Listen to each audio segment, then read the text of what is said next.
이 정도 사안이면 제대로 판단한다면 한 20년형 이상은 살 것 같아요. 정말요? 예. 아이고, 아주 20년이면 지금 이재용 씨가 아직 50이 안 됐죠? 50이 됐나요? 그렇죠. 올해 딱 50이 50줄. 안 됐습니다. 49인가 그럴 거예요. 예, 49. 그러면은 한 70 다 돼서 나와야 하는 큰 그렇죠. 중범죄가 되는 건데 말이죠. 또 법학 교수님들도 계시고요. 그분들을 대표해서 민주사회를 위한 변호사 모임 소속이기도 한 이재화 변호사 모시고 이재용 구속에 관한 이야기 나눠보겠습니다. 이재화 변호사님. 예, 안녕하세요. 이재화입니다. 너무나 고생하셨습니다. 아이고, 별 말씀은요. 그때 철야농성을 벌이시면서 저희하고 인터뷰하셨는데 노숙농성이죠. 노숙농성 16일간 했죠. 예. 며칠 동안 하셨다고요? 16일 동안 했습니다. 아이고, 너무나 고생이 많으셨는데 그 당시 그렇게 철야농성, 노숙농성을 벌이시게 된 그런 이유 한번 좀 설명해 주시겠습니까? 지난 1월 19일 날 1차 구속영장 청구를 했었는데 예. 아마 국민들은 사실은 영장이 기각될 거로 상상하지 못했을 겁니다. 그랬죠. 예. 예, 법대로 하고 일반 국민들의 들이대는 잣대로 한다면 뭐 당연히 구속될 거로 생각했는데 영장이 이제 기각돼서 이게 우리 법률가들이 나서야 되겠다라는 생각을 해서 영장 기각에 규탄하는 그리고 특검에 또 영장 재청구를 촉구하기 위해서 노숙농성을 벌였죠. 16일 예. 동안 벌였던 거죠. 아이고, 정말 우리 사회의 그 법을 걱정하고 정의를 걱정하는 모든 법조인들 또 그리고 법학 교수님들은 다 오신 것 같아요. 그렇죠. 277명이고요. 예. 그중에 변호사가 202명이 참석했고요. 예. 법학 교수분들이 55명 참여했습니다. 예. 자, 변호사님, 영장 실질 심사가 7시간 동안 진행된 것도 사실 이례적인 일이고, 하여간 지난 목요일이었습니다. 어떻게 평가하셨습니까? 뭐 영장 실질 심사가 7시간 걸린 거는 그것도 또 하나의 저는 특혜라고 보는데요. 중요 사건이어도 2시간 이상을 넘어가기는 어려워요. 아마 이 특검은 한두 시간 했을 텐데 예. 이재용 측 변호인들이 오랜 시간 동안 이제 변론하지 않았나 생각이 들고요. 지연 전술을 펼쳤습니까? 지연 전술보다는 변호인들이 여러 명이 돌아가면서 사건에 대해서 이례적으로 변론을 길게 했던 것 같습니다. 어떻게든 그 영장 청구가 안 되도록 변론을 길게 했다는 얘기죠? 예. 그런데 이제 그 1차 영장 기각된 이후에 26일 동안 특검이 이제 보강 수사를 했는데 예. 결정적인 증거 3가지를 확보했기 때문에 어제 이재용 변호인들이 그렇게 오랫동안 변론한다 하더라도 영장 발부를 막을 수는 없었을 겁니다. 네. 3가지가 이제 가장 중요한 부분은 첫 번째는 구속영장 실질심사 때 이재용 부회장이 부정한 청탁을 한 적이 없다고 주장했잖아요. 예. 그리고 실제 1차 영장 청구할 때는 그 부분이 소명 자료가 부족했던 거는 사실인 것 같아요. 그 부분에 이제 보강을 열심히 해서 이제 안종범 수첩 39권 새롭게 발견됐잖아요. 예. 그 안에 그 합병 총회 일주일 전에 예. 삼성 관계자하고 박상진하고 안종범 수석이 이거 만나서 박상진 사장이 안종범 수석에서 우리는 경영권에 취약하니 정부에서 도와달라는 청탁을 했다는 사실이 밝혀졌고요. 예. 그 이후에 이제 박근혜 대통령이 안종범 수석에게 합병 도와주라고 여러 차례 지시한 사실. 그다음에 장충기 사장하고 안종범 수석 간에 수십 차례 전화 통화를 한 사실이 그 수첩에 드러났습니다. 그러니까 그 전에 이재용이 법정에서 이야기한 부정한 청탁이 없었다는 건 새빨간 거짓말이 드러났죠. 예. 그 두 번째 이제 증거는 공정거래위원회 압수수색을 한 결과 중요한 증거가 나왔습니다. 예. 그게 뭐냐면 경영권 한계가 끝난 것이 아니라 합병한 이후에 삼성 SDI 주식 1,000만 주를 매각을 해야 되는데 그 부분을 절반으로 500만 주만 매각하도록 부탁을 했고요. 예, 예, 예. 청와대의 지시에 의해서 공정거래위원회가 절반으로 즉 500만 주만 팔도록 이렇게 해준 사실도 드러났습니다. 그리고 이제 마지막 결정적인 게 박상진 사장의 메모지가 발견됐죠. 메모지에는 언론에도 보도됐습니다만은 이게 그런 내용입니다. 정권 교체가 되면 검찰 수사가 반드시 들어올 거다.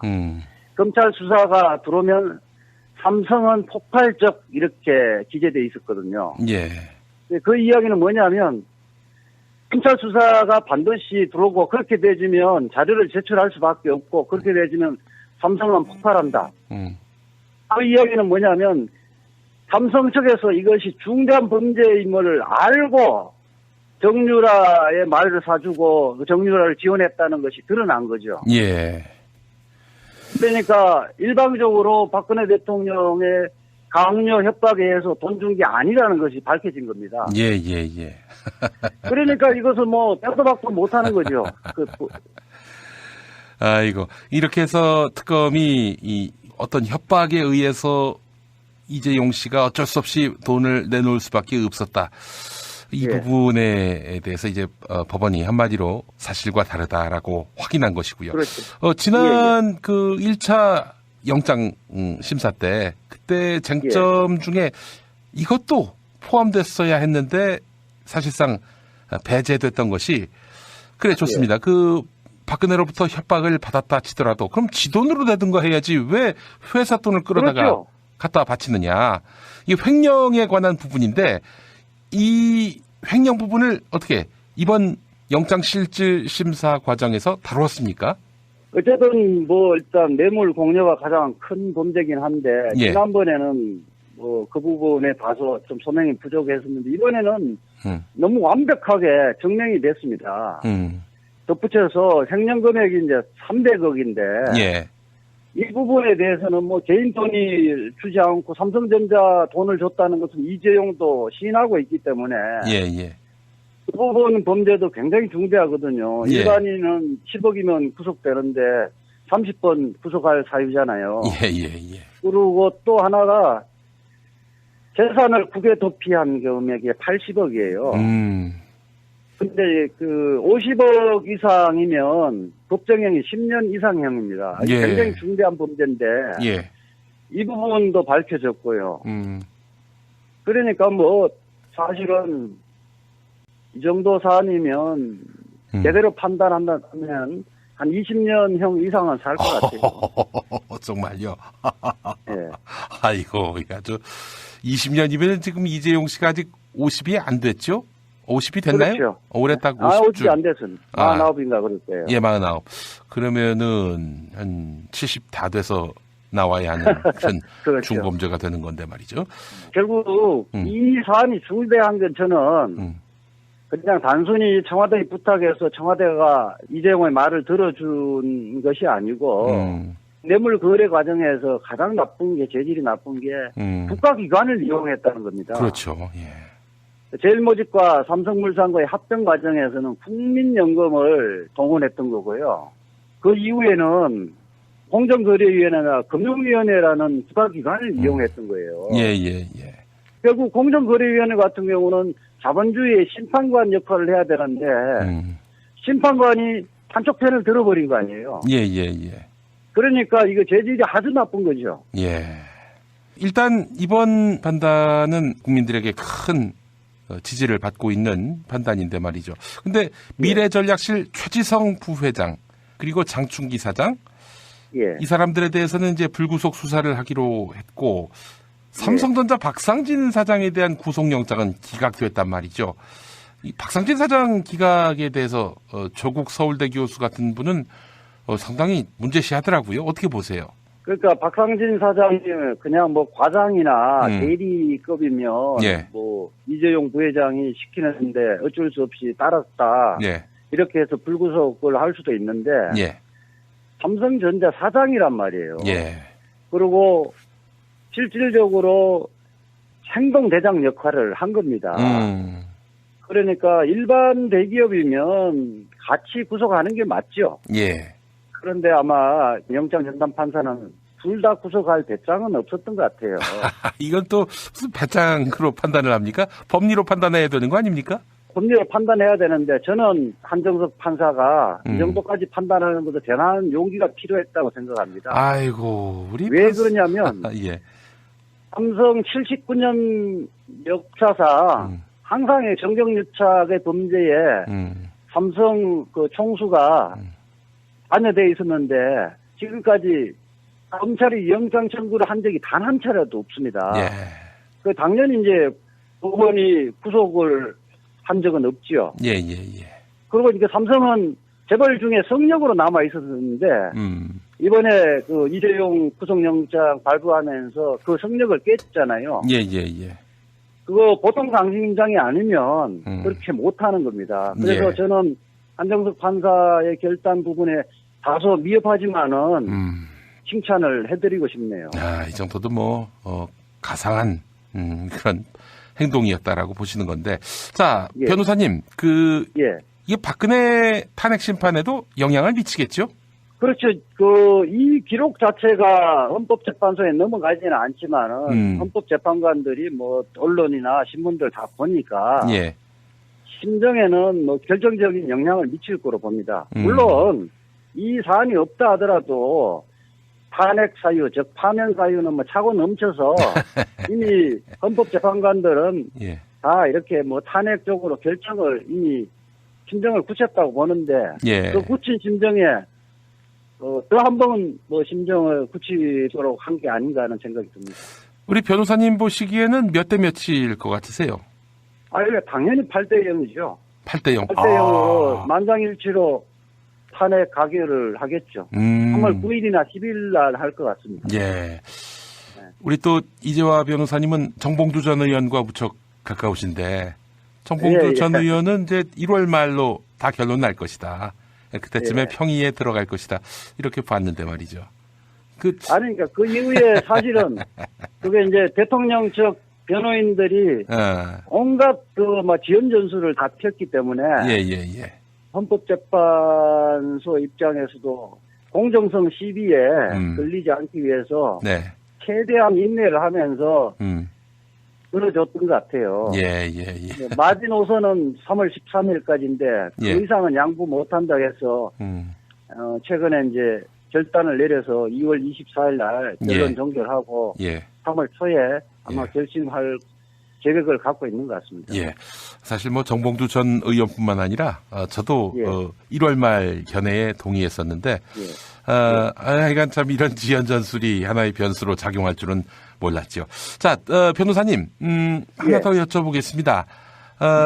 박근혜가 만약에 이제 3월 9일이나 10일에 탄핵 심판을 받아서 인용이 됐을 경우 이제 대통령 측에서 쫓겨나게 될 경우 그때 그 특검이든 검찰이든 박근혜를 구속 수사할 것으로 보십니까? 당연히 그렇게 해야죠. 뇌물을 준 사람에 비해서 뇌물을 받은 사람은 10배 이상 재질이 나쁘고 실제 법정 형량도 그런데 뇌물 공여자가 구속돼 있는 상태인데 뇌물 수수자가 이제 탄핵 인용 결정되면 민간인이 되는 거잖아요. 당연히 구속돼야 되기 때문에 우선 특검은 당장 오늘이라도 출국 금지 조치를 해놓고 그럴 수 있습니까? 당연히 할 수 있는 권한이 있죠. 출국 금지 조치를 해놓고 헌법재판소에서 선고일 딱 기다렸다가 긴급 재판 이후에 48시간 동안 조사하고 구속 영장을 청구를 해야죠. 그러면 뭐 법원은 뭐 당연히 발부할 거고요. 알겠습니다. 그렇죠. 그 사이에 튈 수가 있으니까 그거는 정말 실질적인 고민일 수 있을 것 같습니다. 특검 연장 이거 물론 이제 특검 연장이 돼야 이제 특검에서 바로 긴급 체포해서 네. 구속을 할 텐데요. 저는 이재용이 구속영장 발부되면서 특검 연장의 필요성이 더 커졌다고 보고요. 결국은 특검이 앞으로 수사해야 될 게 삼성으로부터 박근혜가 돈 받은 것 외에 여러 기업으로부터 돈을 받았잖아요. 예. 그 부분에 수사의 필요성이 있는 거고 지금 시민단체가 고발한 사건 등 엄청 많아요. 수사의 필요성도 있고 예. 무엇보다도 특검이 수사의 의지를 갖고 있지 않습니까? 예. 그렇게 지금까지 일선 수사검사들이 수사하겠다고 하는데 위에서 하지 말라고 한 적은 없습니다. 예. 그러니까 수사하겠다는데 황교안 권한대행이 연장 신청을 거부를 하면 네. 수사를 방해하는 것이 되는 거고요. 그렇죠. 또 더군다나 황교안 지금 권한대행은 검사 출신 아닙니까? 그렇습니다. 그렇게 아무런 명분도 없을 뿐만 아니라 스스로 국민의 편에 서는 것이 아니라 박근혜 최순실 일당의 공범을 자처하는 셈이 되는 거죠. 그렇게 되어지면 황교안 권한대행도 역사적으로 죄인으로 평가되질 수밖에 없고요. 최순실 박근혜 일당의 공범으로 평가되질 수밖에 없다고 생각합니다. 그렇기 때문에 예. 황교안 권한대행은 잘 생각해야 될 겁니다. 국민의 편에 설 것인지 국정농단 세력의 편에 설 것인지 심각하게 고민해서 저는 결국 국민의 편에 설 거로 기대합니다. 예, 알겠습니다. 변호사님 참 이 중요한 고비에 큰 역할을 하셨고요. 앞으로도 촛불혁명의 완수가 이루어지는 그날까지 최선을 다해 주시기 바라겠습니다. 예, 감사합니다. 예, 오늘 인터뷰 감사합니다. 네, 이 정도 사안이면 제대로 판단한다면 한 20년형 이상은 살 것 같아요. 정말요? 예. 아이고, 아주 20년이면 지금 이재용 씨가 아직 50이 안 됐죠? 50이 됐나요? 그렇죠. 올해 딱 50주. 50이 안 됐습니다. 49인가 그럴 거예요. 예, 49.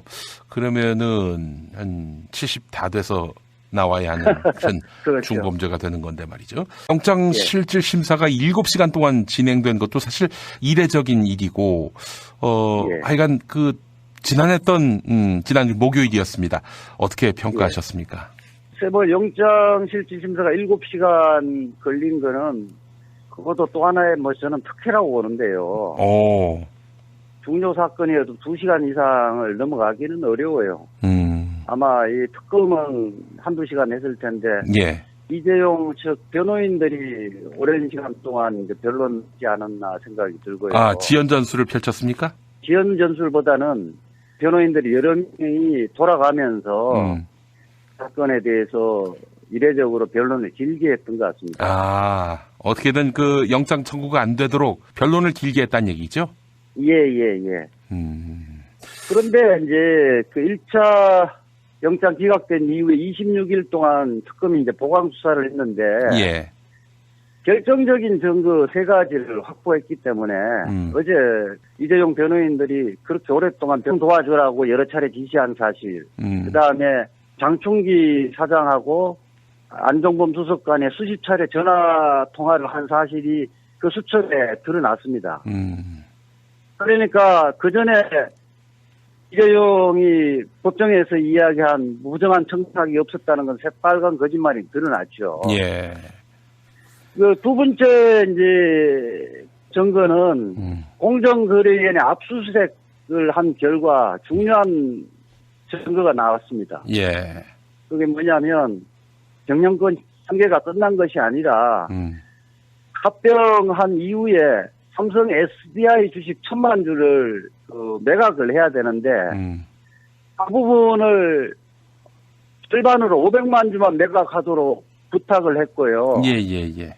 청와대의 지시에 의해서 공정거래위원회가 절반으로 즉 500만 주만 팔도록 이렇게 해준 사실도 드러났습니다. 그리고 이제 마지막 결정적인 결론한다 하더라도 영장 발부를 막을 수는 없었을 겁니다. 네. 3가지가 이제 가장 중요한 부분은 첫 번째는 구속영장 실질심사 때 이재용 부회장이 예. 부정한 청탁을 한 적이 없다고 주장했잖아요. 예. 그리고 실제 1차 영장 청구할 때는 그 부분이 소명 자료가 부족했던 거는 사실인 것 같아요. 그 부분에 이제 보강을 열심히 해서 이제 안종범 수첩 39억 원 새롭게 발견됐잖아요. 예. 그 안에 합병 총회 일주일 전에 예. 삼성 관계자하고 박상진하고 안종범 수석이 이거 만나서 박상진 사장이 안종범 수석에서 우리는 경영권에 취약하니 정부에서 도와달라는 청탁을 했다는 사실이 밝혀졌고요. 예. 그 이후에 이제 박근혜 대통령이 안종범 수석에게 합병 해주시겠습니까? 지난 1월 19일 날 1차 구속영장 청구를 했었는데 예. 아마 국민들은 사실은 영장이 기각될 거로 상상하지 못했을 겁니다. 그랬죠. 예. 예, 법대로 하고 일반 국민들의 들이대는 잣대로 한다면 뭐 당연히 구속될 거로 생각했는데 영장이 이제 기각돼서 이게 우리 법률가들이 나서야 되겠다는 생각을 해서 영장 기각에 규탄하는 그리고 특검에 또 영장 재청구를 촉구하기 위해서 노숙농성을 벌였죠. 16일 동안 벌였던 거죠. 아이고, 그 정말 우리 사회의 그 법을 걱정하고 정의를 걱정하는 모든 법조인들 또 그리고 법학 교수님들은 다 오신 것 같아요. 아, 그렇죠. 277명이고요. 예. 그중에 변호사가 202명이 참석했고요. 예. 법학 교수분들이 55명 참여했습니다. 예. 자, 변호사님, 이 정도 사안이면 제대로 판단한다면 한 20년형 이상은 살 것 같아요. 정말요? 예. 아이고, 아주 20년이면 지금 이재용 씨가 아직 50이 안 됐죠? 50이 됐나요? 그렇죠. 올해 딱 50주. 50이 안 됐습니다. 49인가 그럴 거예요. 예, 49. 그러면은 한 70 다 돼서 나와야 하는 그런 그렇죠. 중범죄가 되는 건데 말이죠. 또 법학 교수님들도 계시고요. 그분들을 대표해서 민주사회를 위한 변호사 모임 소속이기도 한 이재화 변호사 모시고 이재용 구속에 관한 이야기 나눠보겠습니다. 이재화 변호사님. 예, 안녕하세요. 이재화입니다. 너무나 고생하셨습니다. 아이고, 별 말씀은요. 그때 철야농성을 벌이시면서 저희하고 인터뷰하셨는데 노숙농성이죠. 노숙농성 16일간 했죠. 예. 며칠 동안 하셨다고요? 16일 동안 했습니다. 아이고, 너무나 고생이 많으셨는데 그 당시 그렇게 철야농성, 노숙농성을 벌이시게 된 그런 이유 한번 좀 설명